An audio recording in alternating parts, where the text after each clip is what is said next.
just moving along to our second speaker, the power of technology allows us to interface with people in different countries now and have them in the room with us, okay, which heretofore we might never have thought of. But we're delighted to be joined by Dr. Kees, Hoogendjk, okay, I probably have got that completely wrong, Kees, so apologies for that, okay, but we're delighted that you can join us here today. Kees is the Director General of the Royal CBM in the Netherlands. CBM is a 500-member organisation which represents the interests of the interior design and furniture industries in the Netherlands.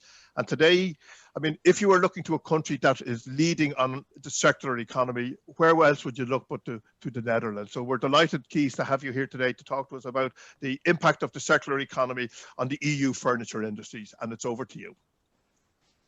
Thank you very much, Stephen. I have prepared a presentation, and welcome to everybody in Ireland. I'm trying to share my presentation. If that works, then I'm happy. And it seems that it's working. Yes, it's all up there, Kees, so you're G for go. Okay, here's my start. Thank you. I'm glad it works. Thank you very much. It's an honor for me to address to our colleagues, our best friends in Ireland. And when Bill Vernon asked me, do a presentation, please, on our network, I was delighted to do that. So Bill, I hope I won't disappoint you. And with the beautiful words of the chairman, it makes it hard to do. So I'll do my utmost to share with you.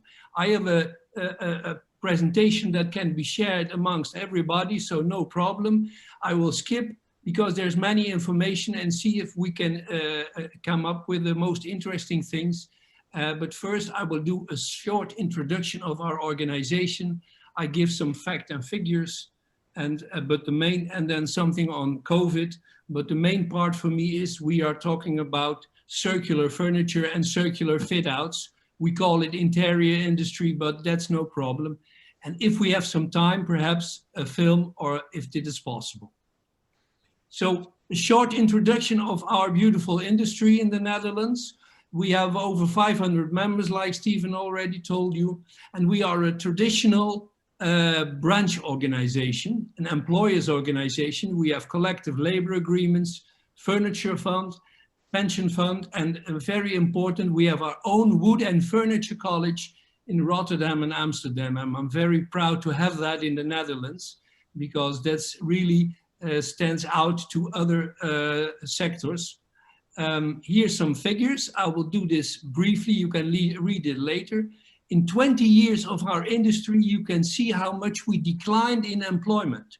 From 25,000 in 2000, 14 years later, we lost half of our employment. And we are now up to 15,000 and rising, but this is really the effect of the financial crisis. If you put this in numbers again, you can see it, that 2014 was a bad year. But the most important thing, I hope you can see my arrow moving, my cursor, we have in the Netherlands 7,000 of numbers of self-employed people. That's the effect of going down the employment. All the craftsmen went to do the things for themselves. If you look at, oh, excuse me, I'm pressing on some, okay, now it's good. You see, we really are an SME organization. And when I look at the different sections in the furniture industry, you can see that fit out is the biggest part and the domestic furniture is the second one. And here you can also see the other sectors. When you look at the net turnover in the Netherlands in let's say 10 years, then you see how it's developed.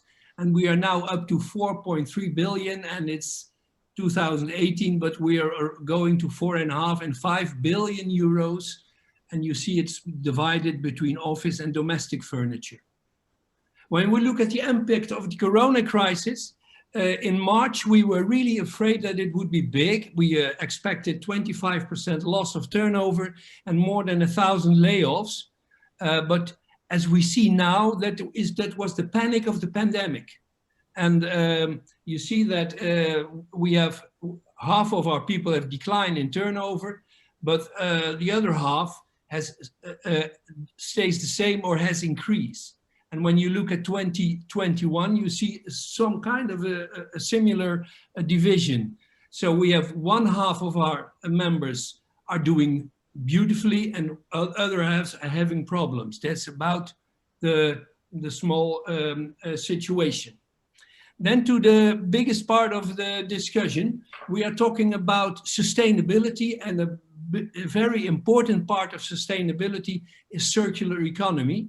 And this is how our Dutch Social Economic Council defines it. And for us, it's very important to see that the circularity is very important. I will give you some interest. Why do we think is circular becoming so very important, the circular economy? Well, at first, I think we need to preserve the earth for future generations. I don't know if you know the concept of Earth Overshoot Day, but Earth Overshoot Day is the day in the year that we have used all the resources that we could use with our people in the planet. And Earth Overshoot Day used to be in December, now it's in August. So we're eating up our planet, and it's very rapidly. So we need to preserve them. Responsibly handling of resources seems clear that we cannot keep on eating up our planet. And in my personal opinion, and a lot of people are agreeing in our sector, is if we don't start to think and act circular, we won't survive. And I know this 3 years later, everybody said to me, nobody wants to pay for circularity. And now we know if they don't do it, they might have problems to survive in the long run. Also, the public tenders require circular stories, so you need to be aware of that. If you don't have a circular story, you won't participate anymore, you're out. And we're also advocating to the government, please become a launching customer of circularity, because most of the time the government said, we want to still have the lowest price when we do a tender. And I said, no, circularity costs money, so pay, be a launching customer. You should in Ireland perhaps do the same, but this very important is an important role of the government to play. And it's very important also to talk about fair pricing of the environmental impact, because I know in the Netherlands we had the most circular tender ever, our government said, and they gave the assignment, they gave the jobs to 2 companies who made their furniture in China. And I said to them, is this the biggest circular challenge you have for us, the biggest circular tender? You have another definition of circularity. In your opinion, circularity means that we transport it all over the world. That's not circularity, my friend. And was a huge debate in the Netherlands. Very important, and also the Ellen MacArthur Foundation is talking about material circularity index. We need to know what is the impact on the environment. Then I'll give a small insight how we did it in the Netherlands. We made a big gathering for all sectors in the Netherlands. We created a red button. Everybody was going to push for this button. And we said, the Netherlands will be circular in 2050. And we look at 2030, what to do. Normally, I'm, as a furniture industry, very pleased when they look at tables, but these are discussion tables. So they created 5 of them. And you could see that the furniture industry and the fit outs could fit in all 5 tables, but they put this on the consumer goods. So when we did this transition agenda, then we made our own branch agenda, and I will come to that later because we had a specific start of our own branch.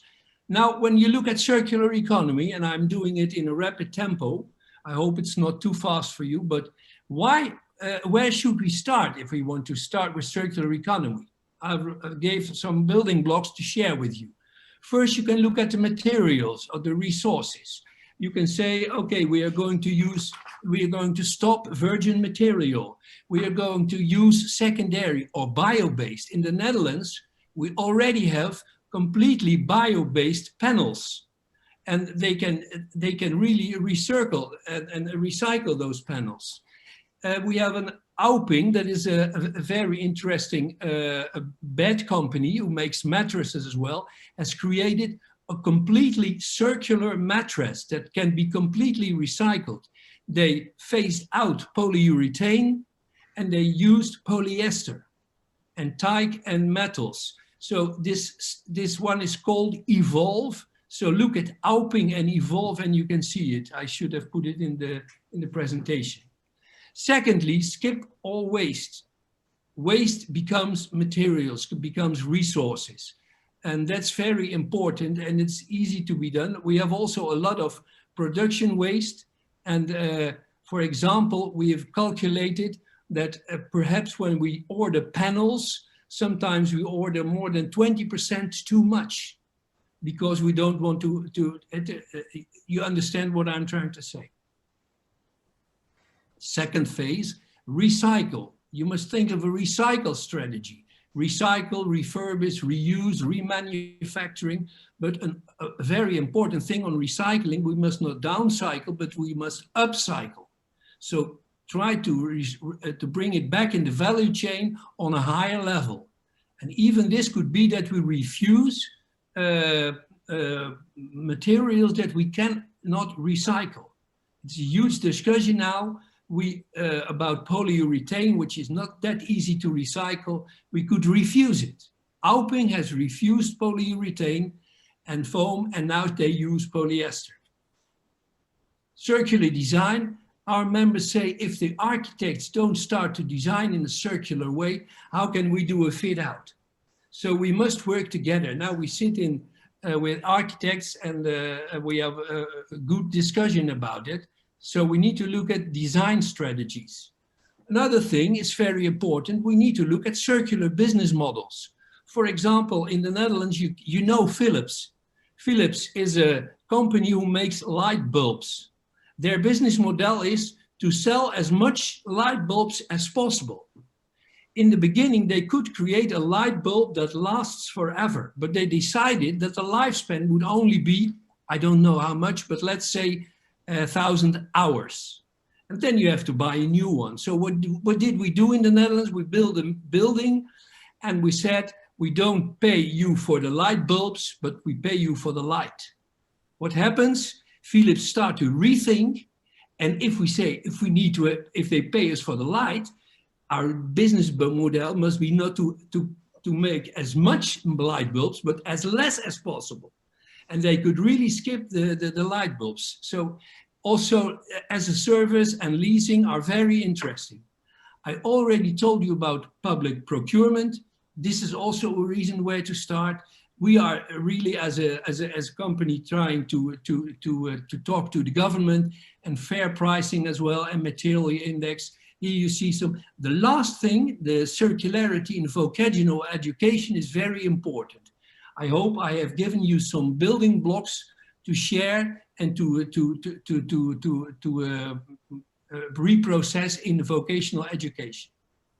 Here I have a film where I can show something, but I will skip to that because it's important to show the circular challenge we have in the Netherlands. In the Netherlands, we have three primary challenges. What do we do with the mattresses? What do we do with panels? What do we do with plastics? That's our concrete branch agenda. And the secondary, what do we do with textiles and leathers, paints, glues and lacquers and glass and metal? Now, first, the challenge of mattresses. We burn 1 million mattresses a year. And I live in Rotterdam and my famous football club is Feyenoord. So I asked, how many mattresses, when we have 1 million a year, can we put in the Ajax stadium? Well, to the roof, completely filled every year. And we really like that because I live in Rotterdam. I said, could we leave those mattresses there? Anyway, I hope you like it. Some don't, some. But this is to get to the emotion of the public. When we look at the circular challenge, there are two big challenges. The red line shows that we need to get rid of all non-circular furniture, install-based. It's very important to realize that. And the second one is the green line. We need to innovate to create circular production, circular furniture. And when you look at the red line going down, that will take 10 or 20 years to get rid of non-circular and even polluting furniture. And it's very important to realize that, because this means that you need a transition period.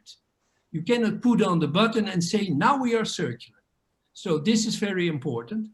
And when we look at the second challenge, and I have to move fast because time is running out, then you see in the Netherlands with the particle board, we are already in a very good circular loop. We assemble the particle board, separate it, and then we bring it to the producers and they create new particle boards. MDF is a big challenge. We don't know what to do with MDF. So if we don't know what to do, we have probably to think of pyrolysis, chemical recycling. It is second best, but if you think at this one, the red line, perhaps we need some time to get rid of MDF, which is not where we have no solutions yet. When I look at challenge 3, the plastics, I think that's clear. I move on to extended producer responsibility. This is growing. I know, and Bill Vernon knows it, he knows when we talk about it in the EFIC board, that this is going to be huge. Every country will have to, if they like it or not, extended producer responsibility will come up. But there's a problem. If everybody has his own APR scheme, perhaps that could hinder the single market. So we're really advocating for a level playing field. We have here some other innovative projects, and I can talk about it shortly. Energy saving is very important. So we are exploiting the roofs of our members. And what we discussed and what we found out is that most of the weight construction is not good. So we need to have lightweight solar panels. That's what we are developing now. Then we also have an important issue with infrared heating. Infrared heating can really bring the energy consumption down. Infrared heating is the same as when you are on holiday on winter sports and you're in the sun. Even though you are sitting in the snow, you're still hot. So infrared heating means, in combination with LED light, we have a direct radiation on the place where people work. So we don't have to heat the whole factory, we heat where the people work, and that's very important. Another thing that we have is sensor technology to monitor the inner climates, also very important. We developed a change standard for ICT, so there's also, this is, I could talk about it a lot, this is also very important because this makes it very easy to optimize the chain. And now you see that a lot of things are being, like there's so much administrative burden. When you order something, you need to type it again, you need to send it back. So this is an important ICT development that we have. And now I'm talking about a very ambitious project in the Netherlands. It's called the Dutch Windwheel. And the Dutch Windwheel is a very big, iconic building that we are trying to build in the port of Rotterdam. And this should be a showcase for Dutch circular design and innovation. And we are trying to see this as a building as a service. This is a very intriguing concept that we are dealing with architects, but you can see this building, which you see here, is completely self-supporting. It's producing energy, and it's all very circular. We need to very rapidly change the function of the rooms from apartments to offices to HoReCa. So this means that we really need to know what's inside, what materials are being used. And they create a passport so that we know what is really inside. And the interesting of this thing is that if we know which materials are used in the building, we can mine them back again. And this is important because the building becomes a mine to harvest secondary resources. And we also harvest data. because we have all sensoring and smart control. We know where people walk. We know when the windows to open, and we have an inner climate and an outer climate, and so on. So this is also a very important part of the concept. And as you think of building as a concept, remember, this is really huge thinking. We don't know who owns the building. Who is responsible for the assurance? How do we depreciate? So, you know, we have a lot of challenges, and this is the important thing of this challenge. We are not yet building it, we are building the concept, but we are doing it together with the whole chain of people. Now, this means that I've come to the end of my presentation. Stephen, I would like to try if I can put on the film that I've presented for you for a beautiful circular initiative of one of our main office furniture companies. So yes, Kees, please do. I believe you have to go into a different URL or something. You've discussed that with Claude. So yes, please try and do that. I hope I will succeed. Okay. Okay.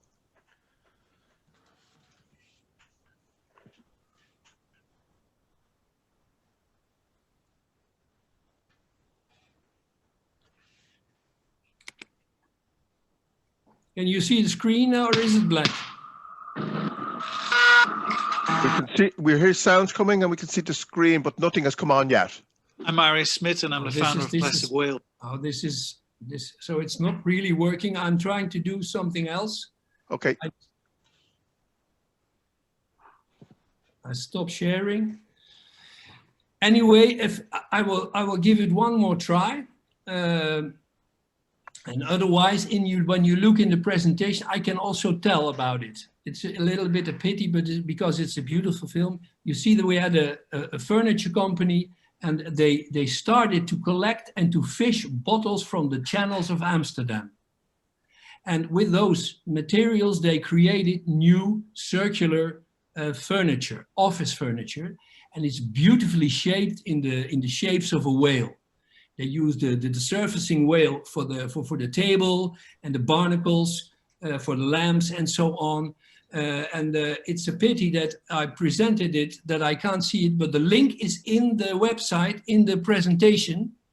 So too bad that I can't show this beautiful film, because it would really have been the smash and the final of my presentation. Okay.